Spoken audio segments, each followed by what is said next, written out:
Thanks for taking the time to take a quick look at easy access to Teamcenter and cross-domain change. Teamcenter has many capabilities for engineering change management. In this scenario, you're going to see how mechanical and electrical engineers can collaborate on a change using Teamcenter.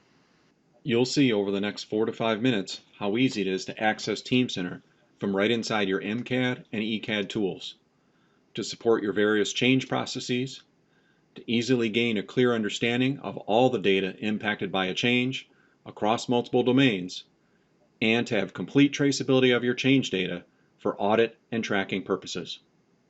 Let's take a look. So once again, you're a PADS designer.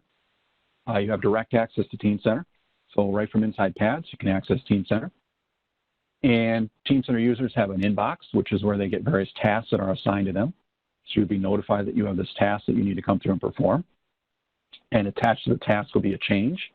And you can see on there's a very nice markup that gives you a graphical representation of exactly what it is that you need to do. And so when you look at this change, you have a nice markup that indicates, looks like you have to move a chip around 10 mils in one direction and 15 mils in another direction. It's also a heat sink that needs to be replaced. It sounds like a mechanical change. So it looks like there's a multi-domain change going on here. All right, well, with this change, you have everything that you need to come through and understand exactly what's going on with it. So many customers go through a change request process and a change notice, a request of here's what we want to do, and here's some estimates. So you can collect that information inside Teamcenter. And then change notices, well, here's what we did. Here's the change that we need to go through and execute upon. We've already agreed to what we're going to do. Let's go do it. So you can collect all that information in Teamcenter to give a user an understanding why you're doing that. That's also beneficial for reports.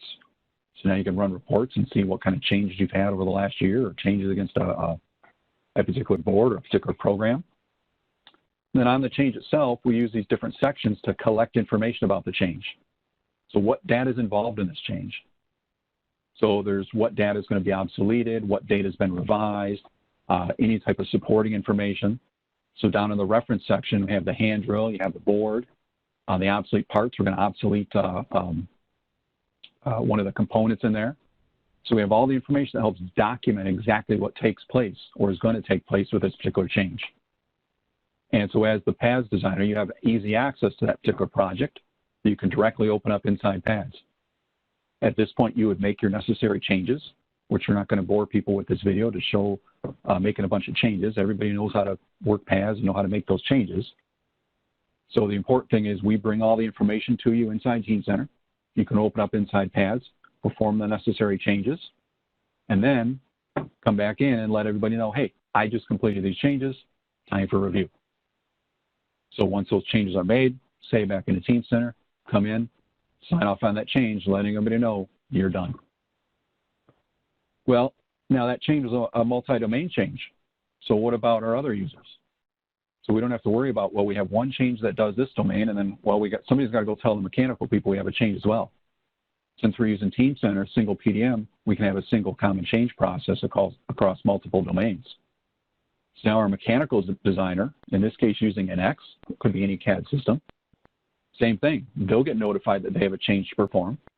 And when they come through and open up the change, since it's the same exact change, they get the same exact info.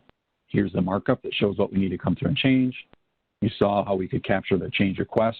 It gives you an understanding of how do we get here. The change notice information, what are we going to do about it? And the engineering order. Here's all the data that's involved in the change. So it's a huge benefit to streamline that change process to get everybody involved, have a very simple way to come through and communicate all the data that's involved in the change. And it stays linked. So at any point in time in the future, if you come across a component, you can understand what changes it's been involved in and open up that change and understand who was involved in it, what did we do, what was the information that we captured along the way. Well, in this example, same thing. NX user would go through and perform their change, replace the heat sink with the other heat sink, come through and document the change that they did to let everybody know, and come through and sign off on it and leave some comments letting everybody know, I just made the change. Thanks again for watching Easy Access to Teamcenter and Cross-Domain Change. You saw how easy it is to access Teamcenter from right inside your MCAD and ECAD tools, how Teamcenter is flexible to support your change processes, how you are easily able to understand the data impacted by the change, and how Teamcenter provides traceability for your changes. See more at siemens.com/impact of PLM.